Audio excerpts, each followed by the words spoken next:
సౌదామినిని మైథిలి ఒక ప్రమాదం నుంచి కాపాడుతుంది. వారసురాలు సీరియల్ జూలై 16వ ఎపిసోడ్ పూర్తి రివ్యూ మీకోసం. సౌదామిని జయంతితో మాట్లాడుతూ, మీ అమ్మాయి నీ పరువు తీయడానికి సిద్ధంగా ఉంది. అసలు నీ కూతురు ఎక్కడ ఉంది అని అడుగుతుంది. నీ కూతురి విషయం నీ దాకా వచ్చిందో లేదో అనే అడుగుతున్నాను. తను నాకు ఫోన్ చేసి ఫోన్లో బుద్ధిలేని వాగుడు వాగుతుంది. నాకు ఎదురు పడ్డం చేత కాదు గాని తన వాగుల్లోనే నీ పెంపకమంతా కనిపిస్తుందని సౌదామిని అంటూ ఉంటే, నా కూతురు గురించి నాకు చాలా బాగా తెలుసు. నేను వద్దన్న వాళ్ళని అది పెళ్లి చేసుకోదు అంటుంది జయంతి. అది నా మాట కాదంటే దాని ప్రాణం తీస్తాను. కానీ మీ ఇంటికి మాత్రం పంపించను. గుర్తు పెట్టుకో అని చెప్పి ఇక లోపలికి వెళ్ళిపోతుంది జయంతి. ఇక అప్పుడే సౌదామినికి ఫోన్ వస్తుంది. సాకేత్ ఫోన్లో మాట్లాడతాడు. కోర్టుకెళ్ళారా అంటాడు. అక్కడ ధరణి ఉందా చూసావా అంటాడు. ఏంటి ధరణిని అంతలా కలవరిస్తున్నావు? చూడాలనిపిస్తే నువ్వు కోర్టుకి రావాల్సింది అంటుంది సౌదామిని. మేమేమో ఆస్తిపాస్తుల విషయాల్లో పోట్లాడుకుంటాం, నువ్వు ప్రేమ విషయాలు చూసుకుంది గాని వచ్చేయి అంటుంది సౌదామిని. నేనేం మాట్లాడుతున్నాను, నువ్వేం మాట్లాడుతున్నావు అని సాకేత్ అంటాడు. నువ్వు దాన్ని మిస్ అవుతున్నావు కదా, అది నాకు చాలా క్లియర్గానే అర్థమవుతుంది అంటుంది సౌదామిని. నేను వేరే ఉద్దేశంతో అడుగుతున్నాను, నువ్వేమో ఇంకోటి అర్థం చేసుకుంటున్నావు అని సాకేత్ అంటాడు. లేదురా, ఇన్ని రోజులు తప్పుగా అర్థం చేసుకున్నాను, ఇప్పుడే కరెక్ట్గా అర్థం చేసుకుంటున్నానని సౌదామిని అంటుంది. నువ్వు ధరణిని మిస్ అవుతున్నావు కదా, అందుకే కదా తను వచ్చిందా అని అడుగుతున్నావు అంటుంది సౌదామిని. ధరణి నీతో ఫోన్లో మాట్లాడుతుంది కదా, ఎదురయ్యే అవకాశం ఉంది కదా, చూసావేమో అని అడిగాను అంతే అని సాకేత్ అంటాడు. తను ఫోన్లో మాట్లాడుతుంది కానీ అంత ధైర్యం ఎదురుగా వచ్చి మాట్లాడడానికి తనకి లేదనుకుంటా. ఇప్పటి వరకు నాకు ఎదురు పడలేదు అంటుంది సౌదామిని. ఎదురు పడినప్పుడు దాని సంగతి చెబుతాను, ఇక ఉంటానని సౌదామిని ఫోన్ పెట్టేస్తుంది. అయితే సాకేత్ మనసులో అనుకుంటాడు, మైథిలియే ధరణి అన్న విషయం ఇప్పటికీ అమ్మకి తెలియలేదు. నా మెడిసిన్ వల్ల నేను శత్రువుని రక్షించాల్సిన పరిస్థితి వచ్చింది. ఆ ధరణి గురించి నిజం తెలిసి కూడా నా వాళ్ళకి నేను చెప్పుకోలేని పరిస్థితి వచ్చింది అని సాకేత్ తన మనసులో అనుకుంటాడు. హ్యూమన్ ట్రయల్స్ క్లియర్ అయ్యే వరకు ఈ పరిస్థితి నాకు తప్పేలా లేదు.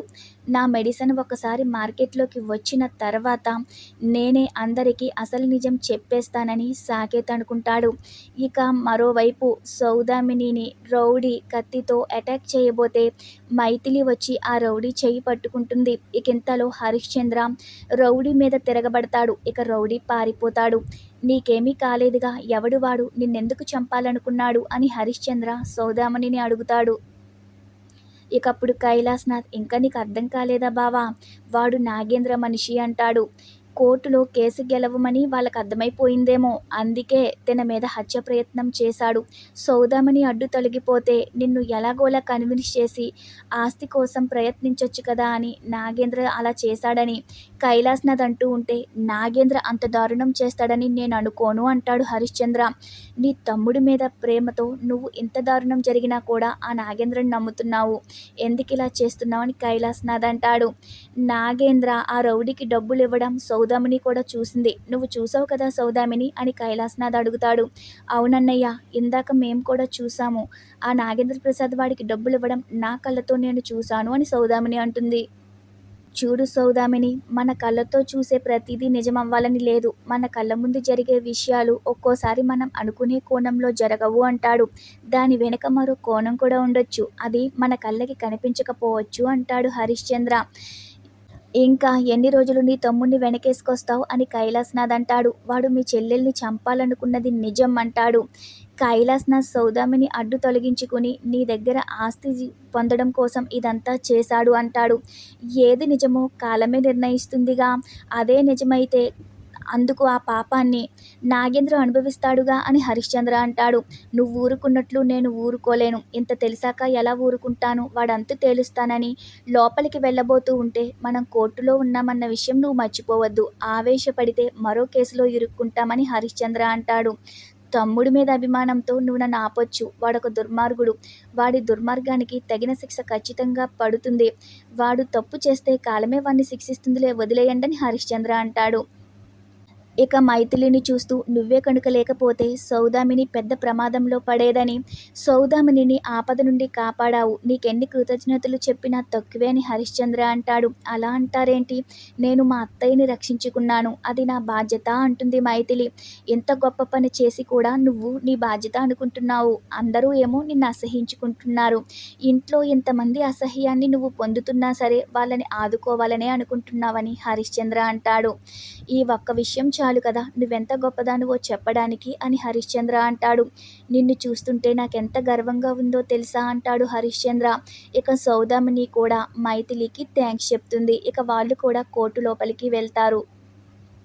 అందరూ కూర్చునుంటారు. అయితే జయంతి వాళ్ళతో ఈ కేసు ఎలా గెలవాలా అని కుట్రలు పన్నుతున్నారు. అది ఎట్టి పరిస్థితుల్లోని జరగదని కైలాసనాథ్ అంటాడు. ఇన్ని రోజులు మా ఆస్తి మేశారు సరిపోలేదా అంటుంది జయంతి. ఇంక జీవితాంతం మా ఆస్తి మీరే అనుభవిస్తారా అంటుంది జయంతి. మా ఆస్తి మాకివ్వకుండా మీరు అనుభవించడమే కాకుండా శాశ్వతంగా మీరే ఉంచుకోవడానికి పాకులాడుతున్నారు. ఛీ మీరు మీ బ్రతుకులు అని జయంతి తిట్టుకుంటుంది. నోటికొచ్చినట్లు మాట్లాడితే మర్యాదగా ఉండదని సౌదామణి అంటుంది. మర్యాద లేని మనుషులకు నేను మర్యాద ఇవ్వడమేంటి అంటుంది జయంతి. సొసైటీ ముందు నాటకాలు ఆడుతూ తోడబుట్టిన వాణ్ణి బాధలు పెట్టే రాక్షసులు మీరు అని జయంతి అంటుంది. ఎవరు రాక్షసులు? నాకు బాగానే అర్థమవుతుంది. ఆస్తి కోసం మీ ఆయన నా మీద హత్య ప్రయత్నం చేయించాడని సౌదామణి అంటుంది. కోర్టులో ఉన్నాము, నీచమైన నిందలు వేయొద్దు అంటుంది జయంతి. నిందలు కాదు నిజం అంటుంది సౌదామిని. ఇక హరిశ్చంద్ర మాట్లాడుతూ ఇది కోర్టు, జడ్జి గారు వింటే అందరినీ బయటికి పంపించేస్తారు, కూల్గా ఉండండి అంటాడు. అవును అన్నయ్య, అసలు బయట ఏం జరిగిందో మర్చిపోయావా ఏంటి నువ్వు?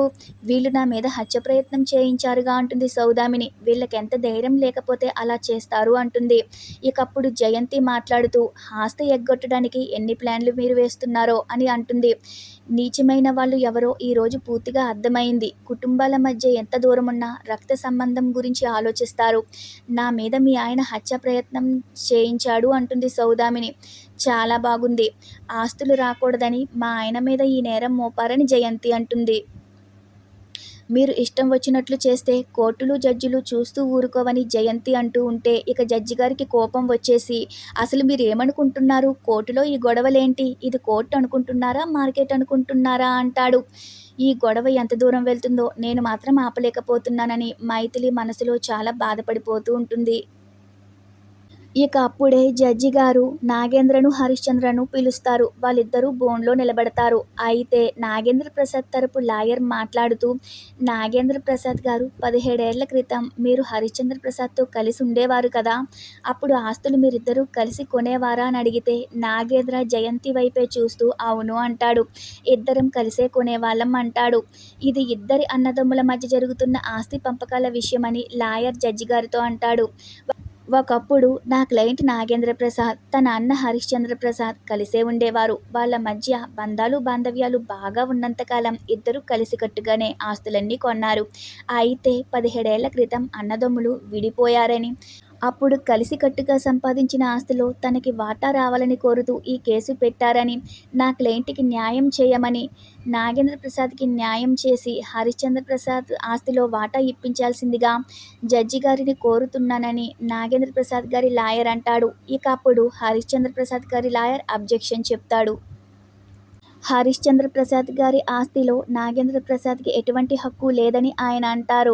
ఎందుకంటే వాళ్ళిద్దరూ విడిపోయిన తర్వాత హరిశ్చంద్ర తన సొంతంగా సంపాదించిన ఆస్తి ఇదని హరిశ్చంద్ర ప్రసాద్ గారి లాయర్ అంటారు. ఇంతకాలము పట్టించుకోకుండా ఇప్పుడు హఠాత్తుగా వచ్చి 17 ఏళ్ల క్రితం అడగని ఆస్తి ఇప్పుడు నాగేంద్ర ప్రసాద్ గారు ఎందుకు అడుగుతున్నట్లు, ఇది సమంజసమా అని ఆయన అంటారు. హరిశ్చంద్ర ప్రసాద్ గారి ఆస్తే ఇదంతా అని నిరూపించడానికి మీరు చాలా గొప్ప ప్రయత్నాలే చేస్తున్నారే అని నాగేంద్ర ప్రసాద్ గారి లాయర్ వాదిస్తారు. భవిష్యత్తులో విడిపోతామన్న ఆలోచన లేనప్పుడు ఏ ప్రాపర్టీ కొన్నా ఇద్దరి సంపదగా కొనేవారని నాగేంద్ర ప్రసాద్ లాయర్ చెప్తాడు. అలాంటప్పుడు హరిశ్చంద్ర ప్రసాద్ గారు ఇప్పుడు అనుభవిస్తున్న ఆస్తిలో నాగేంద్ర ప్రసాద్ గారికి కూడా వాటా ఉంటుందని ఆయన అంటారు. హరిశ్చంద్ర ప్రసాద్ తరపు లాయర్ మాట్లాడుతూ ఆయన చెప్పింది నిజమైతే 17 ఏళ్ల క్రితమే నాగేంద్ర ప్రసాద్ ఈ ఆస్తిలో వాటా అడగాలి. ఇన్నేళ్ల తరువాత ఇప్పుడు అడగడమేంటి? అసలు హరిశ్చంద్ర ప్రసాద్ గారితో ఈయన కలిసి ఆస్తిపాస్తులు కొన్నట్లు ఎటువంటి ఆధారాలు లేవు. ఈ కేసు మీద వాదించడం కోర్టువారి సమయం కూడా వృధా అవుతుందని ఆ లాయర్ అంటారు.